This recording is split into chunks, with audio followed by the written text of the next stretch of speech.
Hi everybody, I'm Kimberly Edwards, and tonight I'm going to show you guys how to make toasted cinnamon almonds. Doesn't that sound awesome?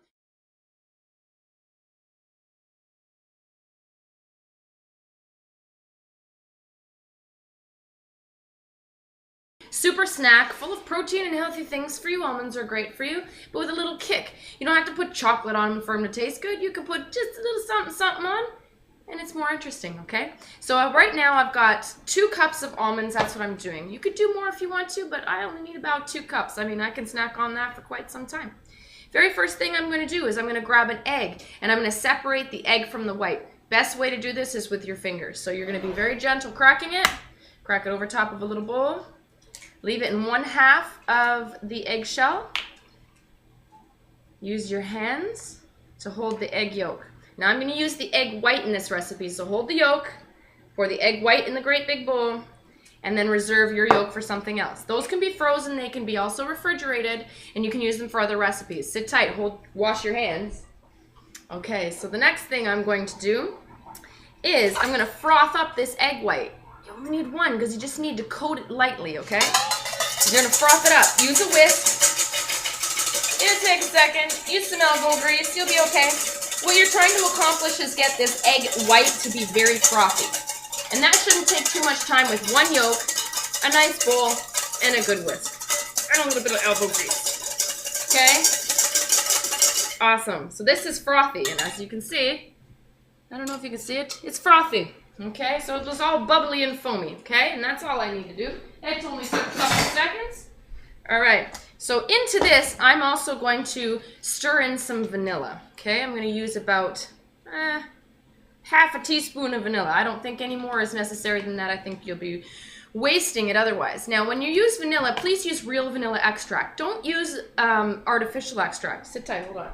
Don't use that artificial extract because it's actually made of a byproduct. It's a byproduct of making paper called vanillin, and it's not good for you. It's got chemicals in it and things. It smells like it. It looks like it. It tastes like vanilla, but it's not vanilla. Don't eat it.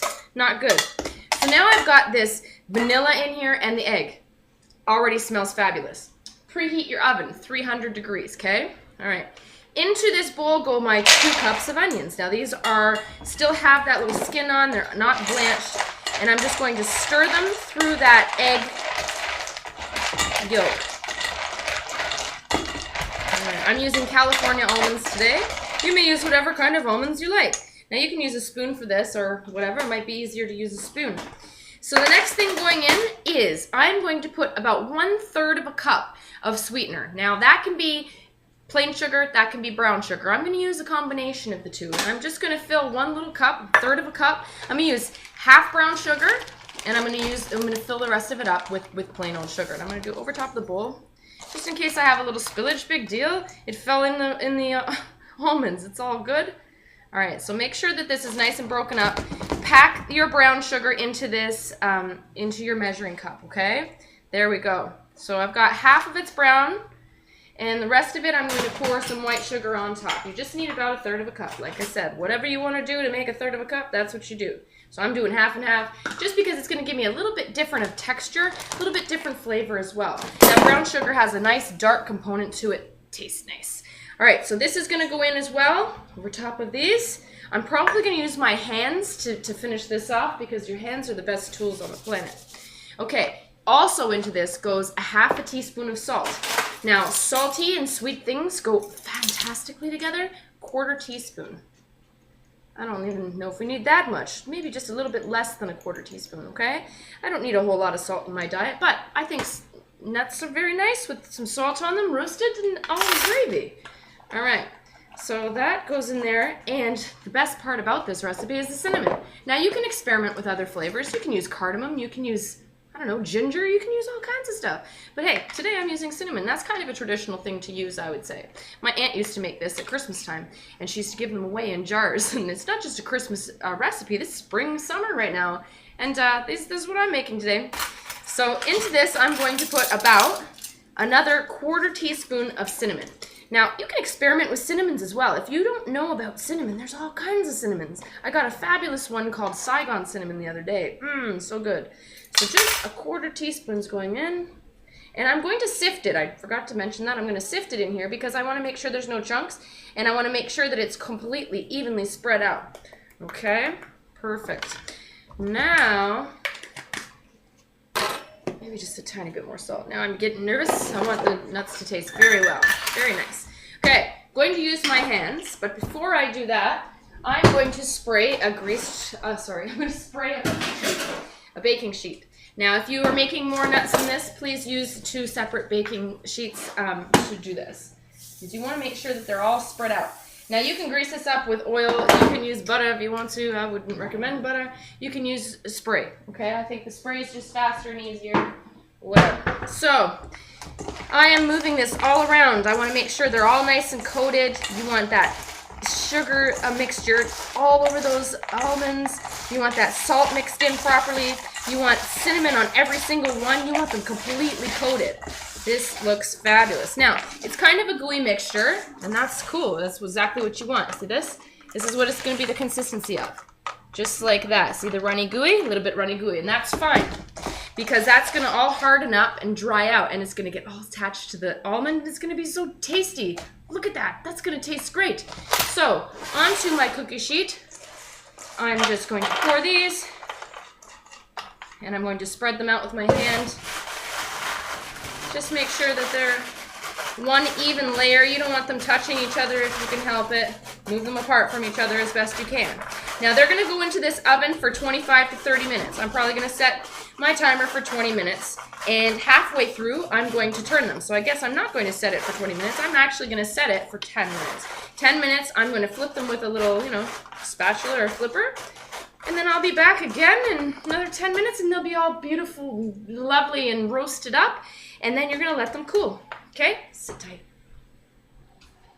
There's my timer. Hold on. Let's take a look at what these guys look like. Okay, this looks beautiful thus far. It's drying out a little bit. These look nice and coated. I have quite a bit of that mixture. So, you want to be very diligent to make sure everything's coated evenly. Okay, turn them all over and try and lay them down a bit. They're getting a little bit sticky, and then this next roasting time should allow them to dry out more, and they won't be quite as sticky. All right, and that's exactly what we want. I dumped some over here, and that's okay. Super hot. All right, back into the oven. Sit tight. 10 more minutes. Let's take a look at them. Okay, so that's another 10 minutes. Here we go looking. These look much drier now. When I took them out earlier, it had a little bit, because the egg's in there, right? So it was a little bit foamy. And now it's not, because it's all dried up. So these are still a little bit sticky, but it's because they're like a lava inferno. They're so hot right now, okay? So you want to scrape them off the bottom because they're going to be stuck, okay? Otherwise. And you're going to want to remove them to a cooler place to cool off if you want to, or just leave this on a cooling rack, the tray, so that it can cool off these nuts adequately. So you want this to, cool for, 30 minutes or so, just so you can eat them. You can store these in airtight containers. You can, keep them for a while.